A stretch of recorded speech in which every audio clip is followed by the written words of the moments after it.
Okay, so let's talk about addition of the vectors. So some of the various algebraic operations we can perform on the vectors. How do we add them? How do we subtract them? And how do we multiply them, right? So addition part, let's first do it graphically. Like we said before, the vectors we are dealing with are free vectors. What does that mean? It means that you can move them anywhere you want in the space, as long as you don't change their direction, as long as you don't change their magnitude, they are same vectors, right? So if let's say I wanted to add three vectors A, B, and C, and we'll have to do this kind of stuff. So you'll be given parts and the blocks, and you'll be given multiple forces acting on it, and the question may ask you to compute the total forces acting on it, right? So since each force is a vector, you would have to add them up. How do you add them up? So graphically, it's very easy. So let's say we have three vectors A, B, and C, right? And I draw them in this XY plane. Now, the way I'm drawing them here is where I am sharing the tail of each of these vectors at the origin of the reference frame, right? They all have the same tail.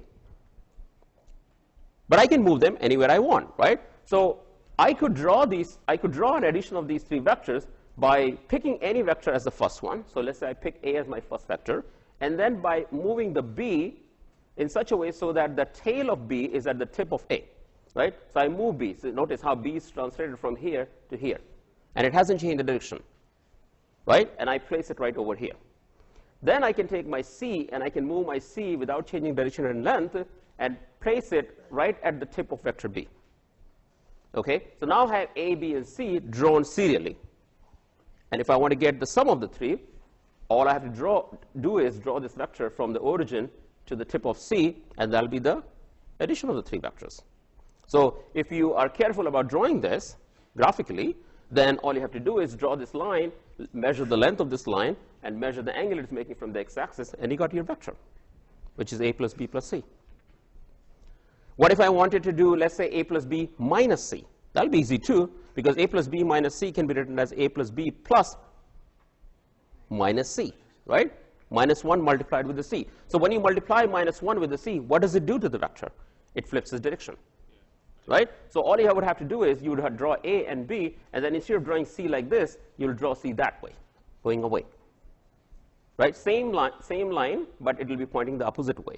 Then the sum would be A plus B minus C would be going something like this. Right? So graphically doing this is not difficult, and it doesn't matter which vector you pick first. So the order is not important. That's what we learned. Vectors should be independent. When you add the vector, they should be independent of the order in which you add them. Because if it was dependent on the order, then they won't be a vector, right? So I picked A as the first vector, but you could pick B first, and then add A to it, then add C to it. Your final answer will always be same. Okay? So graphical addition of the vector, not a problem. Okay, let's see what else can we do with the vectors. We can multiply vectors. We can multiply vectors with numbers, scalars. So what does it do when you multiply a vector with a number? So if I have a vector A and I multiply with a scalar number, a scalar factor 2, let's say, what does it do? If you multiply it with 2, essentially it's going to change the length of this vector by twice. So if this was, let's say, a 5 Newton force, you multiply it by 2, it becomes a 10 Newton force, but you didn't change the direction, right? Because you multiplied with a positive number. If you multiply with a negative number, it'll change the direction by 180 degrees. So if you multiply by minus 1, you will basically change the direction, right? It's still the same line, but it has flipped. It has rotated by 180 degree, right? If you multiply a vector with a 0, then the final vector you get is a 0 vector. Now, 0 vector is not same as the number 0. 0 vector is a vector where the x component of the vector is 0 and the y component of the vector is 0, while the 0 number is just a scalar. It's just one number. It is not same. So never write this equal to a bar equal to 0. That will be wrong, right? You see what I'm saying? So writing this is wrong. Why is that wrong? Because the left-hand side quantity is actually a vector, while the right-hand quantity that you're writing over here is a scalar. A vector can never be equal to a scalar. So the proper way to write a 0 vector is to put an arrow on top, okay? And that means what 0 vector means is nothing but 0 times I hat plus 0 times j hat. And that'll be important, you will see. Okay, how do we add vectors algebraically? Not difficult. All we have to do is write each of these vectors in their component form, right? So we have, let's say, vector A written as axi hat plus ayj hat, B as this, C as this. So we have x and y components of each vector. And if you want to add them together, you would take the I hat common, you would add all the x component, and you will add all the y components, and you'll get your final answer as that. Now, you can never add I hat with j hat. The reason is because I hat and j hat are independent of each other, right? So you are essentially, think of I hat as apples and j hat as oranges. You can't add apples to oranges. You can add apples to apples. So these are all the apples over here, and these are all the oranges. Okay? Now, this is just for 2-dimensional, but this could be done for 3D or 4D, doesn't matter. You could have k hat component too, so you could have something like a z k hat, b z j k hat, and c z k hat, and you will add all the k hat components together. All right? So that's the basic thing. Question? What's the zero vector is a vector which has 0 x component, 0 y component. That's it. You will. So when I write, so pretty soon you will be writing equations like these.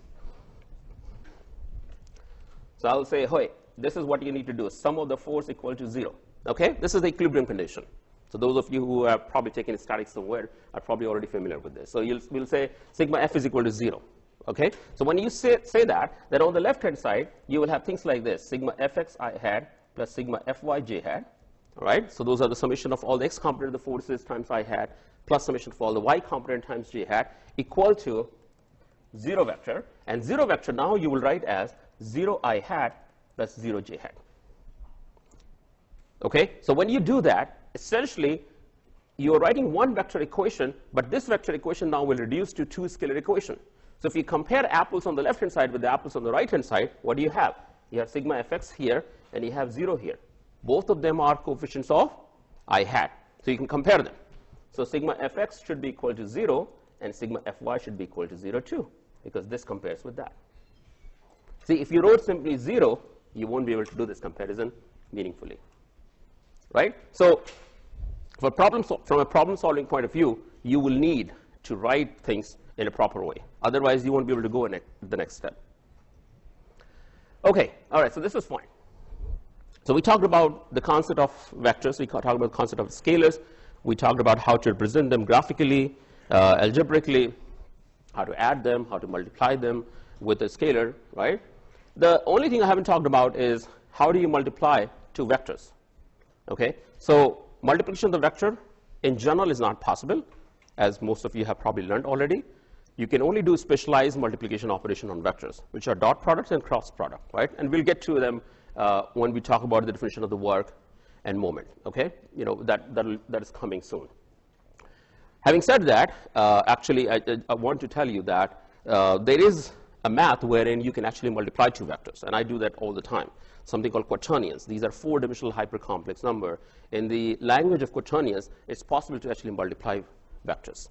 In fact, quaternions precede the discovery of vectors, which was done by Gibbs, but you know, quaternions were invented by Hamilton, a mathematician, at least like 50 years ago before vectors were actually discovered by Gibbs.